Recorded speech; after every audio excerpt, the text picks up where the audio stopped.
जिस कोर्ट में तलाकशुदा पति अपराधी करार दिया गया था, वह उसी कोर्ट में खड़ा था और उसी कोर्ट की जज उसकी तलाकशुदा पत्नी निकली। 4 साल पहले उसने अपनी पत्नी को घर से धक्के मारकर बाहर निकाल दिया था। उसने कभी सपने में भी नहीं सोचा था कि एक दिन वह उस कोर्ट में अपराधी के रूप में खड़ा होगा और उसकी पत्नी उसी कोर्ट में जज की कुर्सी पर बैठी होगी। अब सजा का ऐलान होने वाला था। पति अपनी पत्नी की ओर देखता है और शर्म से उसकी नजरें झुक जाती हैं, क्योंकि आज से 4 साल पहले उसने अपनी पत्नी को घर से निकाल दिया था और आज वही लड़की इस उच्च पद पर बैठी हुई थी। ये देखकर उसे अपनी करनी पर बहुत शर्म आई। उसके माथे पर पसीना छलक आया। जब आप यह कहानी सुनेंगे तो आप भी कहेंगे कि यह कैसे संभव है, और जब आपको पता चलेगा कि उस जज पत्नी ने अपने पति के साथ आगे क्या किया, तो आपको भी हैरानी होगी। नमस्कार, ये कहानी मनीषा और राहुल की है। मनीषा 2 बहनें थीं। उनके पिता सरकारी शिक्षक थे। मनीषा की छोटी बहन ने हाल ही में ग्रेजुएशन शुरू किया था और मनीषा अपनी ग्रेजुएशन पूरी कर चुकी थी। वह अब LLB की पढ़ाई कर रही थी। मनीषा एक नामी कॉलेज से LLB कर रही थी। उसका सपना सिविल जज बनने का था या किसी बड़े सुप्रीम कोर्ट की वकील बनने का, लेकिन अब उसके पिता रिटायर होने वाले थे और माँ की तबीयत भी ठीक नहीं रहती थी। उन्हें लग रहा था कि बड़ी बेटी है और शादी के लायक भी हो गई है, तो मनीषा की शादी करा दी जाए, क्योंकि उसके बाद छोटी बेटी भी शादी के लायक हो जाएगी। लेकिन मनीषा अभी शादी के लिए तैयार नहीं थी। उसी दौरान मनीषा की चाची के पास एक लड़का रहने आया। उसका नाम राहुल था। वह रियल एस्टेट और कंस्ट्रक्शन का काम करता था। उसके करोड़ों का बिजनेस था और अच्छी फैमिली थी। राहुल अपने परिवार का इकलौता बेटा था। उसके घर में भी उसकी शादी की चर्चा चल रही थी। तभी मनीषा की चाची ने मनीषा का रिश्ता सुझाया। मनीषा के पिता को यह रिश्ता बहुत पसंद आया। जब मनीषा को इस रिश्ते के बारे में सुझाव दिया गया तो उसने पहले मना कर दिया, लेकिन बाद में उसने एक शर्त रखी कि वह शादी के बाद भी अपनी पढ़ाई जारी रखेगी। अगर यह शर्त उन्हें मंजूर हो तो ही वह शादी के लिए तैयार होगी। जब यह बात लड़के वालों को पता चली तो उन्होंने कहा कि उनके पास सब कुछ है, और अगर लड़की को अपनी आगे की पढ़ाई करनी है और यही उसकी इच्छा है तो उन्हें इसमें कोई आपत्ति नहीं है। अब लड़का और लड़की दोनों एक दूसरे से मिलते हैं। मनीषा को देखते ही राहुल को उससे प्यार हो जाता है। राहुल को मनीषा बहुत पसंद आती है, क्योंकि मनीषा न केवल खूबसूरत थी बल्कि पढ़ाई में भी बहुत अच्छी थी। अब परिवार वालों की सहमति से उनकी शादी की तारीख तय की जाती है और उस तारीख पर उनकी शादी बड़े धूमधाम से हो जाती है। शादी के बाद मनीषा अपने ससुराल जाती है। कुछ दिनों बाद उसकी LLB की परीक्षा होती है। परीक्षा देने के लिए मनीषा फिर अपने मायके आती है। राहुल और मनीषा का जीवन बहुत सुंदर और सुखी चल रहा था। सब कुछ ठीक ठाक चल रहा था। अब उनकी शादी को करीब 1 साल हो चुका था। इसी बीच मनीषा के पेट में अचानक दर्द होता है। डॉक्टर के पास जाकर जांच कराने के बाद पता चलता है कि मनीषा अब मां बनने वाली है और उसके पेट में 3 महीने का बच्चा है। मनीषा यह खुशखबरी राहुल को बताती है। राहुल कहता है कि अब हमारे घर में एक नया मेहमान आने वाला है। अब तो हमें बहुत ज्यादा खुशी होगी। इसके बाद सब कुछ व्यवस्थित और ठीक चलने लगता है। मनीषा की पढ़ाई भी चल रही थी। अब मनीषा को लगने लगा कि उसे जज बनने की तैयारी करनी चाहिए, लेकिन धीरे धीरे उसकी तबीयत उसका साथ नहीं दे रही थी। दूसरी ओर राहुल अपने रियल एस्टेट के बिजनेस में व्यस्त था। उसी काम में उसकी एक दोस्त भी थी जिसका नाम कंचन था। कंचन के साथ उसकी दोस्ती बढ़ती जा रही थी। अब राहुल मनीषा को उतना समय और महत्व नहीं दे रहा था। झूठ बोलकर वह अधिकतर समय घर के बाहर ही बिताने लगा। कभी दिल्ली तो कभी मुंबई जाने का बहाना करके वह बाहर निकल जाता। हर बार कहता कि वह अपने बिजनेस के काम से बाहर जा रहा है। राहुल अब 2 दिनों से गायब था। तब मनीषा के मन में कुछ विचार आते हैं। एक रात वह उसे फोन करती है। रात के करीब 12-1 बजे का समय होता है। जब मनीषा ने राहुल को कॉल किया तो कॉल गलती से उसकी बिजनेस पार्टनर कंचन ने उठाया। मनीषा ने कहा, राहुल को फोन दो, मुझे उससे बात करनी है। इस पर कंचन ने कहा, राहुल अभी थोड़ा बिजी हैं। मनीषा ने गुस्से में पूछा, रात के 1 बजे वो किस चीज में बिजी हैं? कंचन घबरा गई और बोली, नहीं नहीं, वो सो रहे हैं। मनीषा ने कढ़ाई से कहा, अगर राहुल वहां सो रहे हैं तो तुम उनकी रूम में क्या कर रही हो? ये सुनते ही कंचन बुरी तरह घबरा गई और फोन पर ही बहस करने लगी। तभी राहुल, जो बाहर गया हुआ था, वापस आया और उसे पता चला कि मनीषा का कॉल आया है। राहुल का भी माथा ठंडा हो गया। दोनों में इसी बात को लेकर झगड़ा शुरू हो गया। रात में ही राहुल वहां से निकल गया और सुबह सुबह मनीषा के पास पहुंचा। मनीषा ने राहुल के साथ खूब झगड़ा किया और कहा, तुम मेरी धोखाधड़ी कर रहे हो। मैं तुम्हारे बच्चे की मां बनने वाली हूँ। मेरे पेट में तुम्हारा 4-5 महीने का बच्चा पल रहा है और तुम अपनी दोस्त के साथ मजे कर रहे हो। मैंने तुम पर आंख बंद करके भरोसा किया, लेकिन तुमने सिर्फ मेरा विश्वास तोड़ा। राहुल और मनीषा के बीच झगड़ा इतना बढ़ गया कि राहुल ने मनीषा पर हाथ उठा दिया। उसने उसे जोर से धक्का भी दिया, जिससे मनीषा जमीन पर गिर गई और बेहोश हो गई। घर वाले तुरंत उसे अस्पताल ले गए। कुछ समय बाद मनीषा को होश आया, लेकिन उसके पेट में दर्द होने लगा और ब्लीडिंग शुरू हो गई। डॉक्टरों ने चेक करने के बाद बताया कि बच्चा पेट में ही मर चुका है और उसे ऑपरेशन से निकालना पड़ेगा, वरना जहर फैल सकता है। राहुल ने उसे इतनी जोर से धक्का दिया था कि वह पेट के बल गिर गई थी। मनीषा की हालत खराब हो रही थी और उसे अस्पताल में 4-5 दिन भर्ती रहना पड़ा।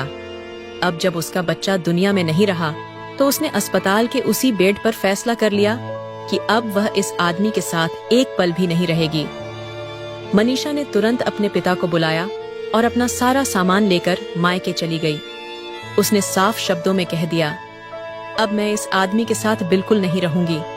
उसके पिता भी कुछ नहीं कह सके। कुछ दिन बाद मनीषा ने कोर्ट में केस दाखिल कर दिया।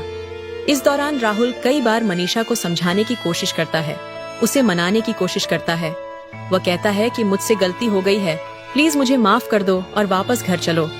लेकिन मनीषा उससे कहती है कि गलती गलती ही होती है और गलती एक बार होती है, बार बार नहीं। तुम पिछले 1 साल से मुझे धोखा दे रहे थे, मेरे साथ चीट कर रहे थे, लेकिन मैंने तुम पर आंख मूंद कर भरोसा किया और तुमसे प्यार किया, लेकिन तुमने इसका गलत फायदा उठाया।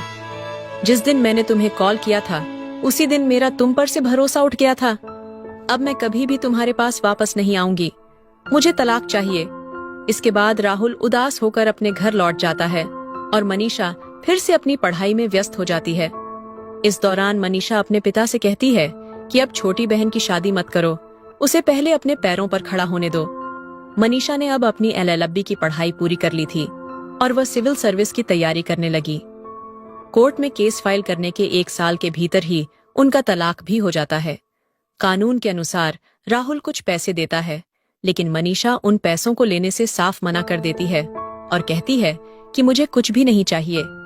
मनीषा इतनी पढ़ी लिखी थी कि वह खुद ट्यूशन आदि देकर अपना खर्चा निकाल सकती थी। अब मनीषा लॉ के छात्रों को कोचिंग सेंटर में पढ़ाने लगी थी। पढ़ाते पढ़ाते 2 साल बीत गए। इसी बीच RPSSC की वैकेंसी निकलती है और मनीषा परीक्षा देती है। कुछ दिनों बाद उसका सिलेक्शन हो जाता है और उसे एक शहर में सिविल जज की पोस्ट पर नियुक्ति मिलती है। जब मनीषा लिस्ट में अपना नाम देखती है, तो उसकी और उसके पिता की खुशी का ठिकाना नहीं रहता। सभी लोग मनीषा की बहुत तारीफ करते हैं। पति के इस व्यवहार के बाद भी मनीषा ने हार नहीं मानी। तलाक के बाद भी वह आज लाखों लड़कियों के लिए प्रेरणा स्रोत बन चुकी थी। मनीषा के परिवार में खुशी का माहौल था। मनीषा के पिता को लगने लगा कि अब मनीषा को दूसरा विवाह कर लेना चाहिए, लेकिन मनीषा का अब शादी पर से भरोसा उठ गया था। उसने अपने पिता से कहा कि अब मुझे शादी नहीं करनी है, मुझे खुद को और बेहतर बनाना है और कई लड़कियों की जिंदगी बदलनी है। अगर भविष्य में मुझे वैसा साथी मिला जैसा मैं चाहती हूँ, तो मैं शादी के बारे में जरूर सोचूंगी। मनीषा की पोस्टिंग बार बार अलग अलग जगहों पर बदलती रहती थी। एक दिन जब मनीषा एक कोर्ट में सुनवाई कर रही होती है, तो एक केस उसके पास आता है। उस केस में एक बुजुर्ग महिला को बुलाया गया था। वह एक बुजुर्ग जोड़ा था जिनकी जमीन पर किसी ने कब्जा कर लिया था और वहां बड़ी बड़ी इमारतें बना दी थीं। उनकी एक बेटी थी जिसकी शादी हो चुकी थी। कुछ गुंडों ने वहां के नेताओं के साथ मिलकर उनकी जमीन पर कब्जा कर लिया था। इस कारण उनकी शिकायत न तो पुलिस प्रशासन ले रहा था, न ही उनके खिलाफ FIR दर्ज हो रही थी। यहाँ तक कि तहसीलदार उनकी ACDM रिपोर्ट भी नहीं बना रहा था। इसलिए उस बुजुर्ग दंपति ने कोर्ट का सहारा लिया और उनका केस मनीषा मैडम के पास सुनवाई के लिए आया। सुनवाई के दौरान दोनों पक्षों को बुलाया गया। जब कोर्ट के सामने दूसरे पक्ष का व्यक्ति खड़ा होता है तो वह कोई और नहीं बल्कि मनीषा का पूर्व पति राहुल होता है, जो आज कोर्ट में अपराधी के तौर पर खड़ा था। उसी पर उस बुजुर्ग दंपति ने केस किया था और उसके खिलाफ कोर्ट में गुहार लगाई थी। आशा जी और महेंद्र जी नामक एक बुजुर्ग दंपति ने कोर्ट में बताया कि यही वह राहुल है जिसने उनकी जमीन जबरदस्ती हड़प ली और उस पर एक बड़ी इमारत बना रहा है। ये राहुल कोई और नहीं बल्कि वही राहुल था जिससे मनीषा ने 4 साल पहले तलाक लिया था।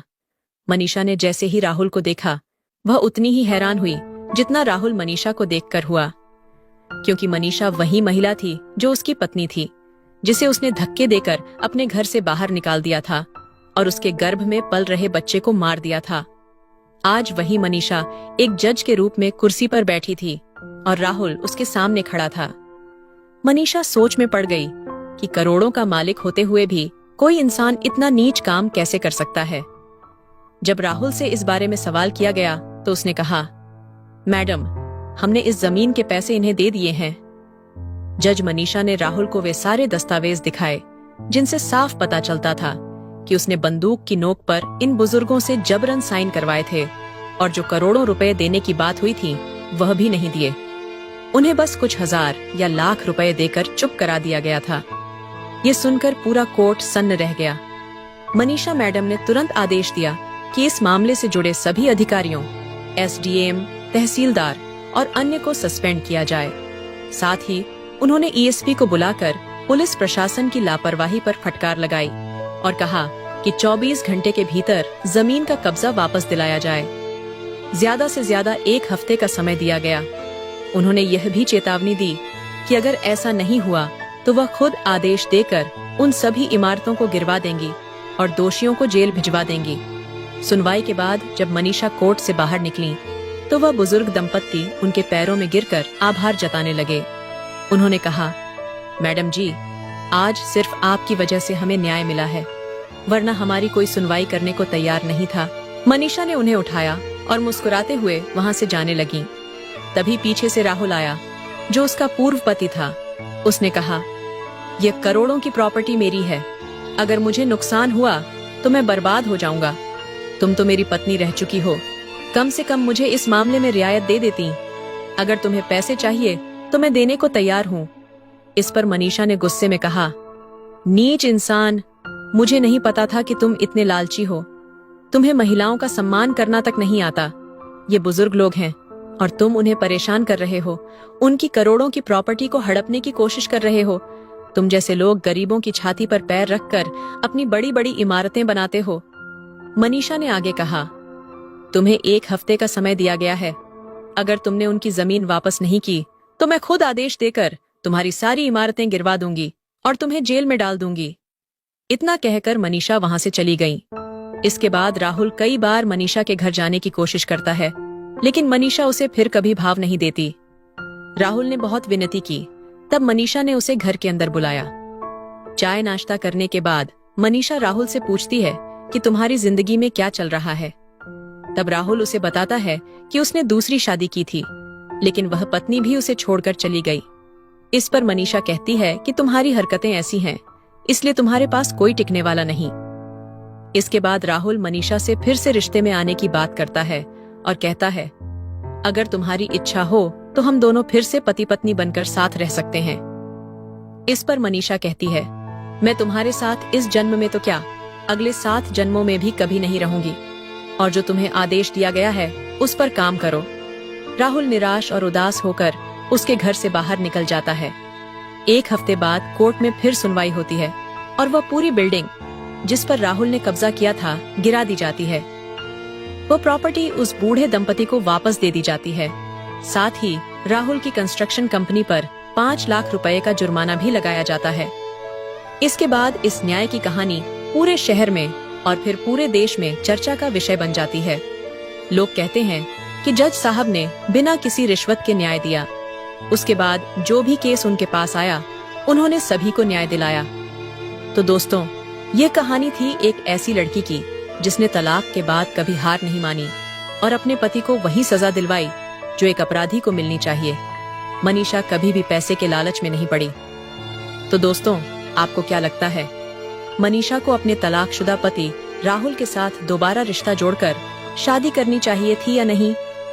आपका जो भी विचार हो हमें कमेंट बॉक्स में लिखकर भेज सकते हैं, किसी दोस्तों के साथ शेयर कर सकते हैं। अगर कहानी पसंद आई हो तो इसे लाइक करें और चैनल को सब्सक्राइब करें। तो दोस्तों, फिर मिलेंगे एक नई कहानी और एक नए विषय के साथ। तब तक के लिए जय हिंद, जय भारत। तो दोस्तों, ये थी आज की कहानी। इस कहानी के बारे में आपकी क्या राय थी, ये कमेंट बॉक्स में जरूर बताइए। अगर आपको कहानी पसंद आई हो तो वीडियो को लाइक करें और